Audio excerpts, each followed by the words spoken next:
Abasiramu 13 ku rw'omuzigiti 13 ryo mw'itwaro rya Mabare omuri Kibale Muslim District bahebwa emitwaro 50 buri omwe kurabira omu nkora ya zaka aho abasiramu barikushagika bataahi baabo abatarikwebaasa okubahwera okwetunguura.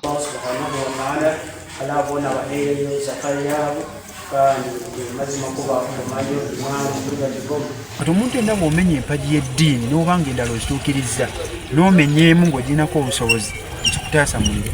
Kati nkubiriza abakkiriza bonna wandibadde ofaayo nnyo mu bizinensi zo n'oyita baseeka ne bakubala n'oggyako ebbanja.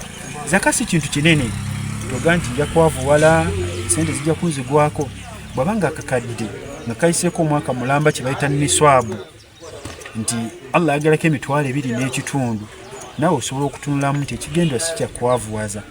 Okusaba mu kitwale nk'ekikulu kandi mulole omugaso okunya kulimu abokuba oherezeyo zaka nekulindira sente zaawe yakwisana nk'omusirikale nti omuntu w'omuhereza akasente asobola kuba nakulindira kurungi so nayo mukama bwokuba noyenda kulindira ebintu bya kurungi oyine kuherezayo abo abanyakwino bwetaavu rundi abanakundi abatakwesobora niko nabo bakoleki basobole kuba nibakuhereza obwakaizo. Musafiri twekwase or county kadhi w'itwaro rya Mabare yayereka okukwatwaho ab'obworo bwa Red n'enyuma n'abantu benyine abafunire zaka kusaba mukama Ruhanga baterimo omugisa kandi nabo basobole kuba nibahereza zaka ombwire mu maiso kusaba buli muntu ategomba kufuna zaka kyonka yegombe kugaba kuherezayo zaka.